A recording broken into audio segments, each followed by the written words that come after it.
Welcome back to my review of 1984. It took me a little bit longer to make this than I expected, but no better place to start than now. No better time. So, this chapter 2, was a little shorter than, well, not shorter, but less happened in this chapter than in the previous one, and obviously less than the appendix, right? Because the appendix is kind of like a rundown of rules for the book, right? But this chapter didn't have much, but what it did have it kind of reiterated what happened in the previous chapter, as well as adding a little bit more of like a sense of like urgency, I guess, for the people living in, especially the older people in this world. And I was excited for this chapter because it was right after the first chapter, which ended on a cliffhanger with Winston writing down with a Big Brother in his notebook, and then hearing a knock at his door, thinking it might be the secret police. So we find out what or who it was knocking at his door. And he was a little worried when he went to go open the door because he left the notebook open. He didn't want to close it because it would ruin the pages, because it was like an old fashioned pen he was using to write.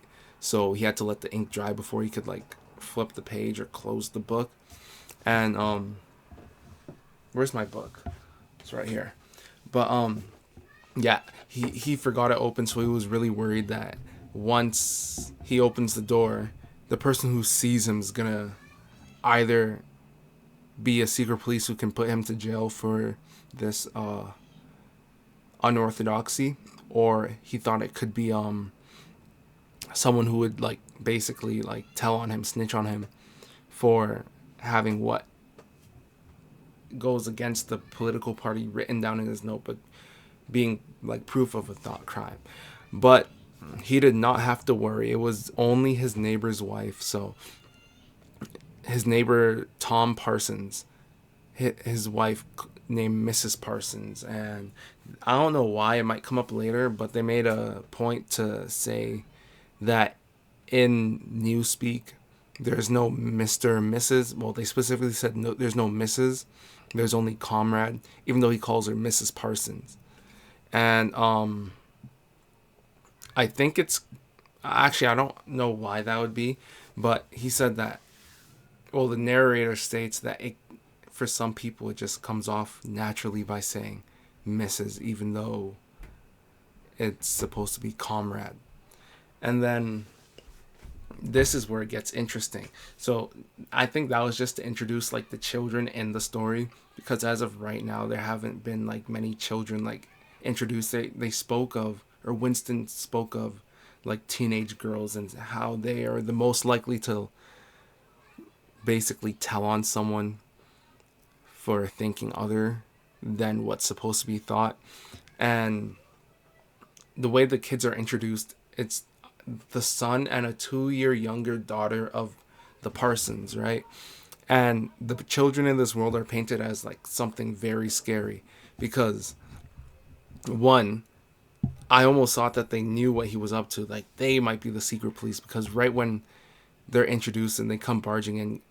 By the way, Winston only went over to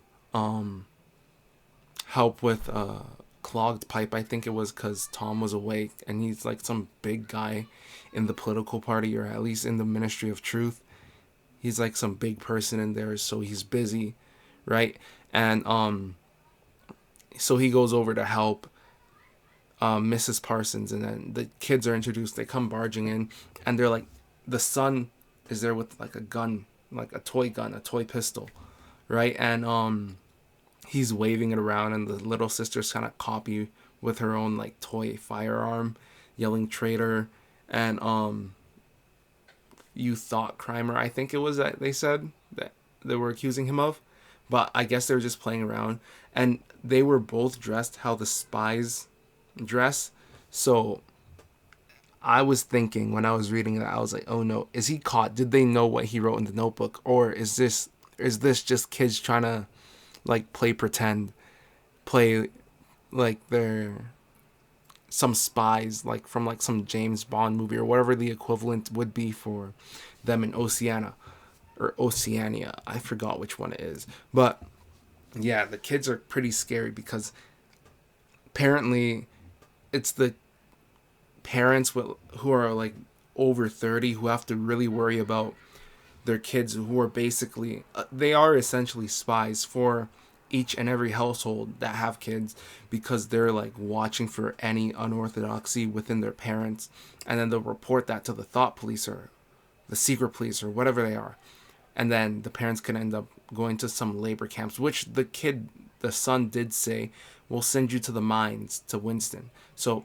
I'm still unsure. I have an inkling of a suspicion that they do know something and it could come back later on because I don't know why it would be introduced otherwise.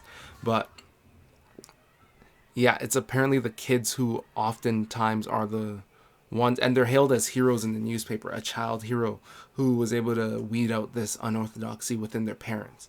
So that's scary. Another thing that's scary about the kids is that they're so eager to see a hanging of war prisoners, and they were like complaining that Tom Parsons, the dad, was too busy, and that the mom was also too busy, so that they couldn't go see the hanging, which is, it's weird having a society where kids are like excited to see.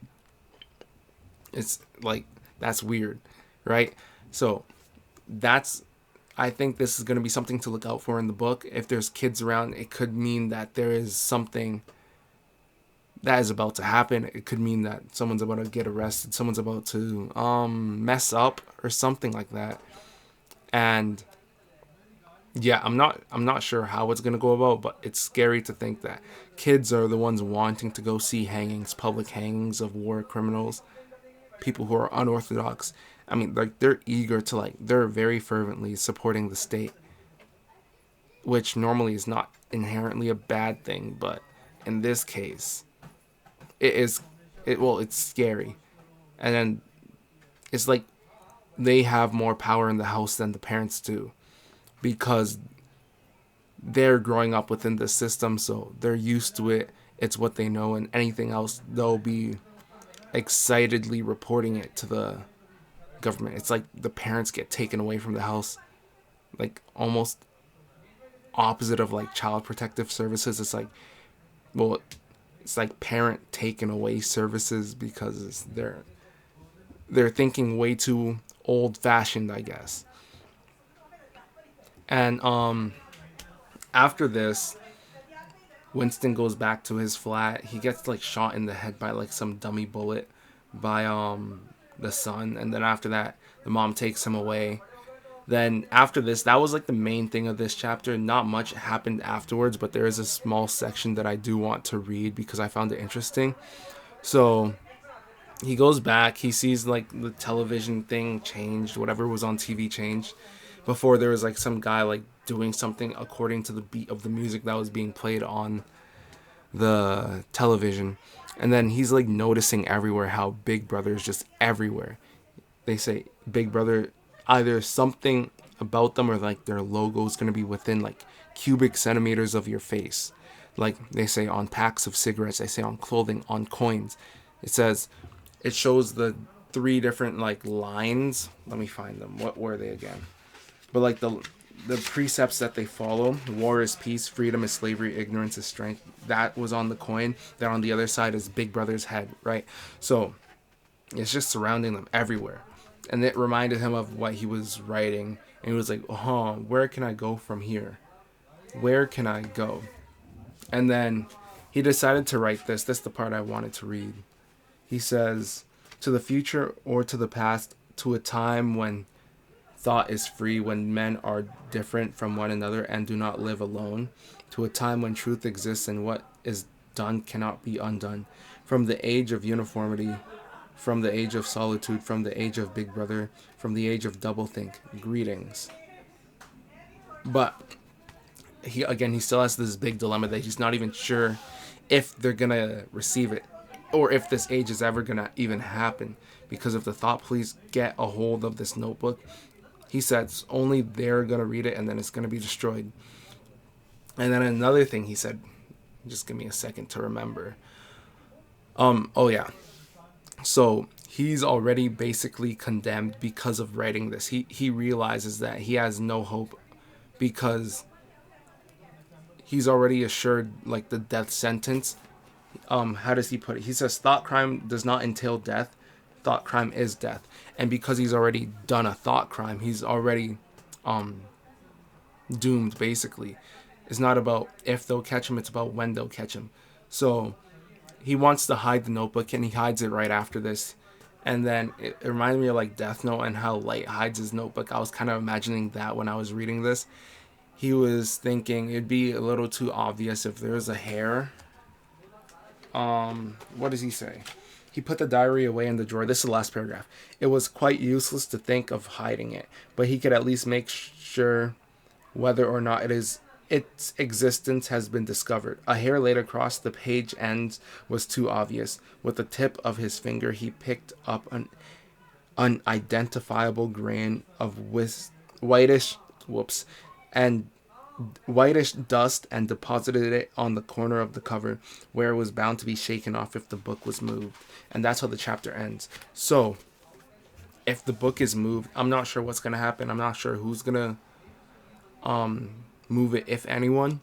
But not so much of a cliffhanger, but it leaves me wondering where it's going to go from here for the next chapter. And yeah, that's about it for this chapter. Some other small things. He was like thinking about O'Brien and how he knew it was O'Brien's voice and like some, I think, vision or something, saying they'll meet where there is, was it where there is no darkness? Let me see. Suddenly he began thinking of O'Brien. Years ago, how long was it? 7? He was walking through a pitch dark room and someone said while passing him, "We shall meet in a place where there is no darkness." And then he was thinking about whether he knew it was O'Brien or not and how he discovered it was O'Brien and something like that. That was like a small thing. It didn't seem like connected too much to anything else in the chapter, but I thought it could be of note.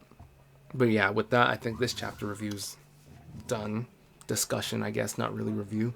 If I were to review this chapter, I think it was like it tied up what the cliffhanger was from the last chapter, and it didn't leave you wondering too much. However, the ending, it's not really a cliffhanger, but it makes me want to read ahead a lot because I want to find out if anyone did find the notebook, or anyone will, or even if they're gonna continue like this kind of like story arc.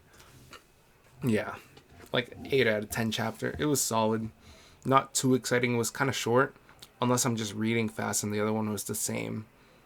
But yeah, that's about it. If you liked it, leave a comment. If you have any of your own thoughts on this, also leave a comment. Thanks.